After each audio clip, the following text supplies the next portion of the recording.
Hello అఘోర్య నమస్తే అమ్మా. నమస్తే అమ్మా, బాగున్నారు రైట్, తల్లి? బాగున్నానండి. రైట్, అయితే ప్రెసెంట్ మీరు ఆ కుటుంబానికి దూరంగా ఉంటాను, ముఖ్యంగా వర్షినికి కూడా దూరంగా ఉంటాను అని చెప్పైతే తెలుస్తోంది. ఎందుకమ్మా, ఏం జరిగింది? అమ్మా, గురువులు కూడా కాల్ చేశారు. మా ప్రభాకర్ గురూజీ కూడా చెప్పారు. ఓకే, ఇలాంటి సాధనలు ఇవ్వాలంటే మీరు కంపల్సరీ వాళ్ళ అమ్మ నాన్న అనుమతి ఉండాలి. అందుకే ఇలాంటి వాటికి ఇంకెప్పుడు చేయకండి. తెలుసో తెలియకో చేశారు, అయిపోయింది. ఆ పిల్ల ఇచ్చి ఆ పిల్ల వచ్చింది, మీరు దీక్ష నేర్పిస్తున్నారు, బాగానే ఉంది. కానీ వాళ్ళ తల్లిదండ్రి పర్మిషన్ కూడా కావాలి. అందుకని తల్లిదండ్రి పర్మిషన్ తోనే ఎవరు వచ్చినా సరే, ఈమెనే కాదు, ఎవరైనా సరే, అబ్బాయిలైనా అమ్మాయిలైనా ఎవరు వచ్చినా సాధన నేర్చుకోవడానికి వస్తే ఫస్ట్ తల్లిదండ్రి అనుమతితోని వస్తేనే మాత్రమే తీసుకొని సాధన ఇవ్వు అని చెప్పడం జరిగింది. 100% నేను గురువులది మాట నేను తీయను కాబట్టి నేను కూడా ఇంకా ఏం మాట్లాడలేకపోతున్నాను. నాకు కూడా వాళ్ళు అన్నది కూడా కరెక్టే కదా, తల్లిదండ్రి తర్వాతనే ఎవరైనా. మరి గతంలోని మిమ్మల్ని అంటే వర్షిని మీరు తీసుకెళ్లేటప్పుడు మీ గురువులు మీకు చెప్పారా అమ్మా, ఇట్లా వాళ్ళ పేరెంట్స్ పర్మిషన్ మీరు తీసుకొని అమ్మాయిని తీసుకొచ్చారా? నిజంగా ఆ అమ్మాయి సాధన నేర్చుకోవడానికి నిజంగానే ఆసక్తి చూపిస్తుందా, నిజంగా మీతో ఉంటుందా అని చెప్పి మీ గురువులు మీతో మాట్లాడారా? నేను గురువులకు చెప్పలేదు. అదే నేను చెప్పిన కదమ్మా, నేను ఈ గత ఏదైతే ఇష్యూ జరిగిందో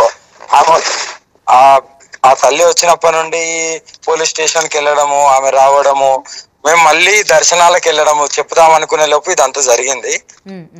బట్ ఇప్పుడైతే నేను ఒకటే అంటున్నా అమ్మా, నేనైతే నా దైవ దర్శనాలు చేసుకుంటూ నా ధర్మ పోరాటంలో నేను ఉన్నాను. నాకు వాళ్ళకు ఏ సంబంధం లేదు, ఇంకా నన్ను కూడా అడగద్దు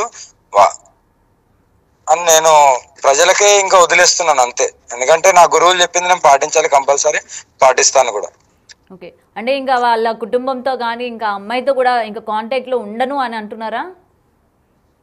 అవునమ్మా, కాంటాక్ట్ లో ఇప్పటి వరకు లేను, ఇంకా ఉండను కూడా.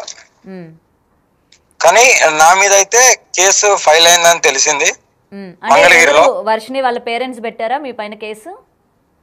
అవునవును, మిస్సింగ్ కేసు ఉన్న కిడ్నాపింగ్ కేసు పెట్టారంట.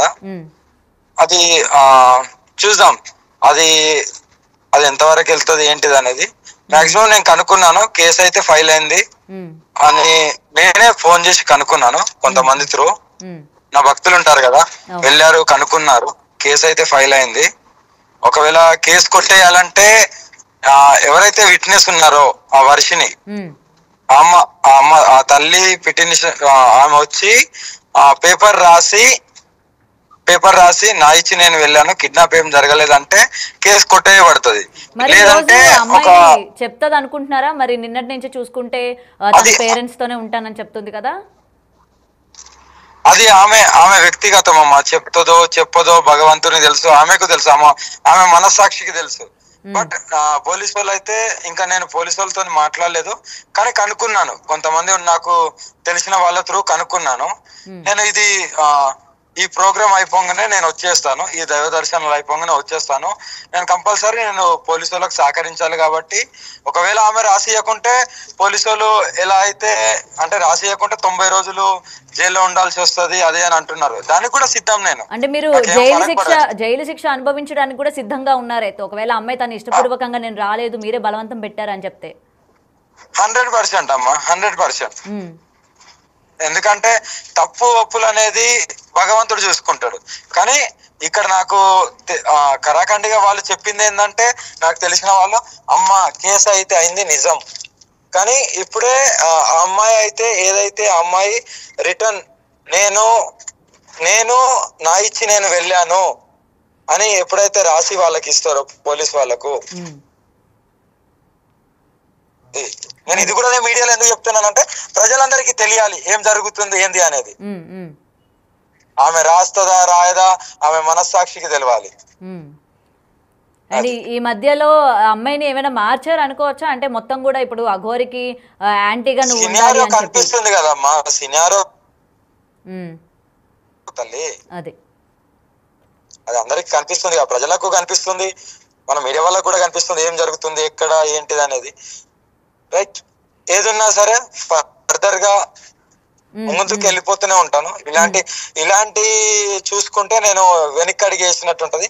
కానీ అమ్మ ఒకటి, మీరు జైలు శిక్ష అనుభవించడానికి సిద్ధంగా ఉన్నాను అని అంటున్నారు కదా, మరి ఇప్పుడు దీని గురించి మీ గురువులు మీ వెంట నిలబడ్డం కానీ, ఎందుకంటే మీరు ఇప్పుడు ఒక సాధనలో ఉన్నానని చెప్తున్నారు, అలాగే ధర్మ పోరాటం వైపు ఉన్నానని చెప్తున్నారు, మరి మీరు ఇలా జైల్లో ఉండడం మీ గురువులు మీ తరపున ఏమైనా మాట్లాడే ఛాన్సెస్ ఏమైనా ఉన్నాయా మీ తరపున వచ్చి? అమ్మా నేను ఒకటే చెప్పినమ్మా నా గురువులకు, నేను చేసిన తప్పు తల్లిదండ్రులను ఒప్పించుకోకుండా ఆమె వచ్చింది కాబట్టి నేను సాధనిస్తాను అన్నాను కాబట్టి అది నా మిస్టేక్.